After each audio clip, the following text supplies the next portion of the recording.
Hello everyone and welcome to the next episode of Let's Talk About, where we're going to talk about the history of consoles.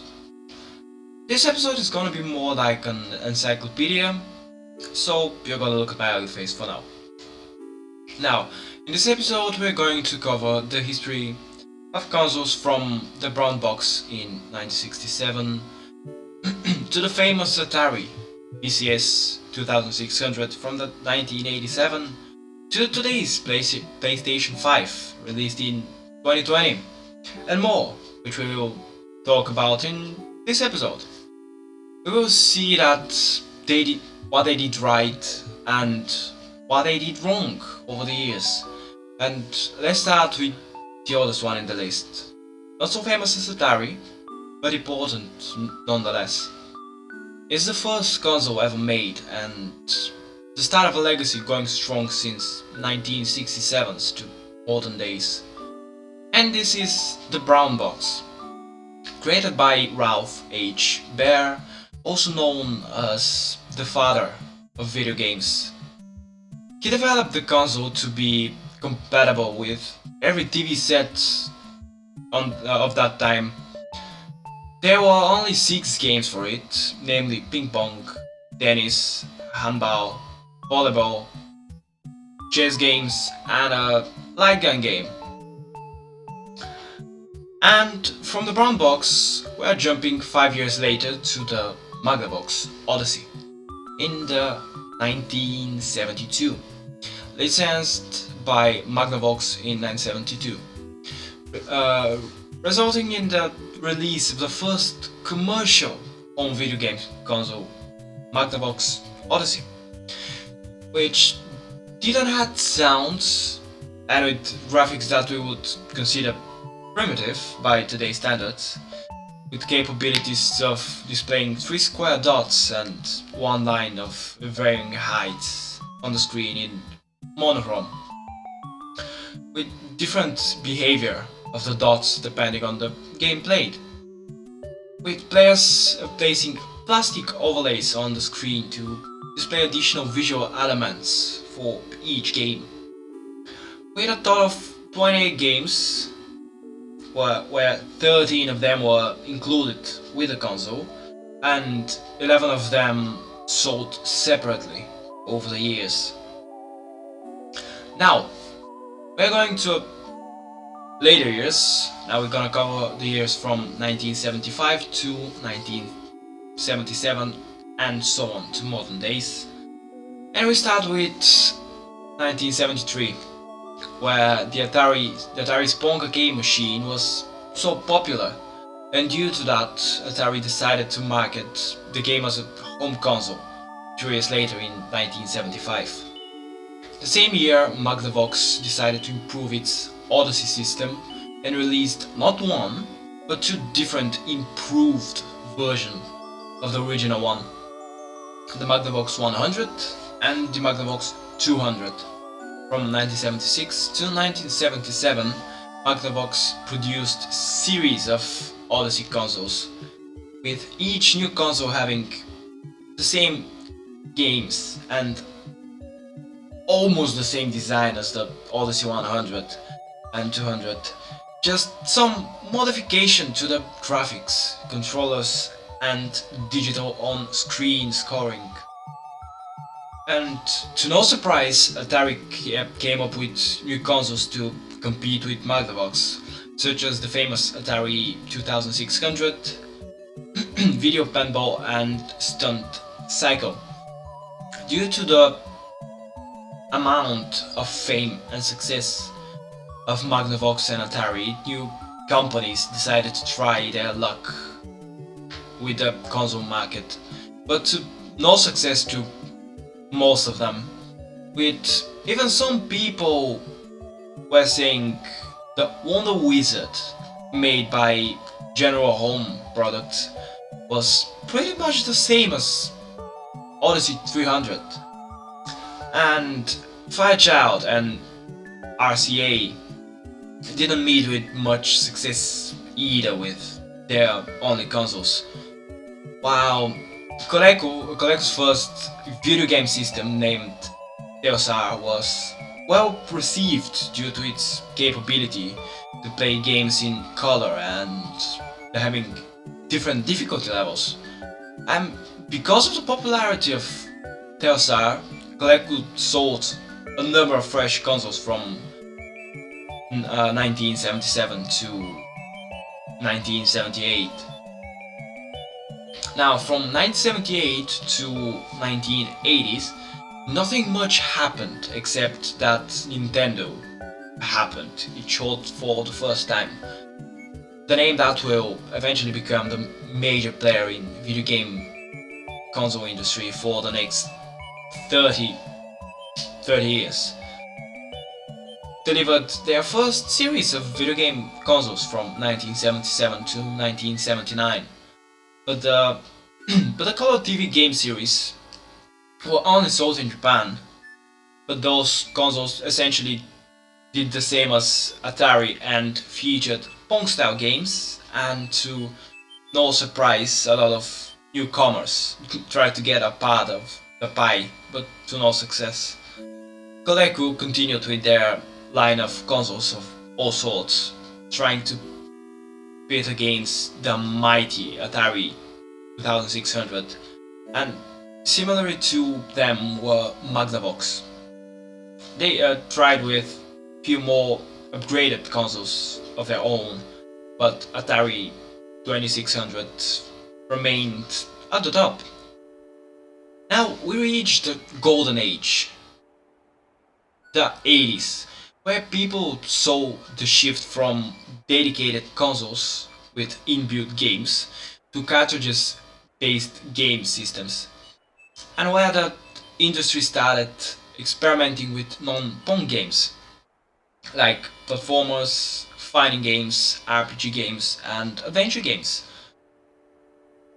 And it's also the era of the old-time classic games such as Pac-Man, Mario Bros, The Legend of Zelda, Final Fantasy, and so on and so forth. To no surprise, Nintendo and Sega dominated the video game scene in that decade. Also, Sega released their first console, Sega SG-1000, in 1983, which was never launched in North America. However, that machine laid the foundation for its successors, the Sega Master System, in 1985. But Nintendo topped off with the Nintendo Entertainment System, or NES, in 1983, which will become the best-selling console of the generation. Also, companies tried again releasing new consoles to compete with Nintendo and Sega, such as Atari's Atari 5200, Mattel's Intellivision 2, and Coleco's ColecoVision, but they were no match to the giants. In fact, that was the last console Coleco made due to them being dethroned by NES when introduced to US and UK in 1984. As the struggle for domination continues between Nintendo and Sega, each of them hitting the other with new consoles, Sega came up with their number one console of all time, the Mega Drive or Genesis, in 1988. To counter that, Nintendo showed the Super Nintendo Entertainment System, or SNES. Sega released the Master System 2 in the same year, after the success of Mega Drive. This will be remembered as the console war of the 80s. While those two giants fought over the first spot, Atari was slowly slipping out of the market despite their great console, the Atari 7800, with the best thing in it, the backwards compatibility with the phenomenal Atari 2600. And as while new faces show on the market, which were NEC with their TurboGrafx 16 trying to face off both Sega's Genesis and Nintendo SNES, but was ultimately overtaken by them in 1991. ranking 4th on the market. And honorable mentions for the SNK Neo Geo that were already famous for their arcade games. They tried bringing the arcade experience to home video game consoles in 1990, but they were not received too well due to the really high prices with the console costing more than $800, with each game price over $200. Now we're getting closer to more modern days, and where consoles were mostly bought because they were cheaper than the PCs of that time, and they had way more games than the PCs that time. But that will change in time, and we're gonna reach those times later in the episode with a question at the end, so stay tuned to that. Now, in the first years of the 90s, companies started shifting from cartridges to compact discs, and the transition of 2D graphics to 3D. The first CD console was launched by Philips in 1991, the CD-i, but it was not received well due to its substandard games and frustrating controllers. I'm dumb. This is the sad year for Atari, where they launched their last console with a CD-based Atari Jaguar in 1993, which is meant to contest against the Sega Genesis and SNES, but it lost the battle due to more advanced consoles like the Sega Saturn and a year later the famous PlayStation in 1994. Because of the success of the Sega Genesis, they made Genesis into a series of consoles, with Genesis 2 in 1994 and Genesis 3 in 1997. Nintendo, on the other hand, stuck to their cartridges system for the new Nintendo 64. During this time, there were also many companies which most of us have not even heard of. And Nintendo in 1995 launched the Nintendo Virtual Boy with its head-mounted display to view 3D graphics, which looks more like a modern day VR than a console from the 90s, but that's a question for another video. Due to the success of the Sega Saturn, Sega in 1998 went with the Sega Dreamcast with its internet support via its built-in modem for online game. Now, we reached the 20th century, where most of us could remember from our childhood. We start with the successor of PlayStation 2, and a lot of competition for Sony with Nintendo's GameCube in 2001 and Microsoft's well-received Xbox. And after 3 decades of experimenting, there were rarely any entry attempts by fresh companies.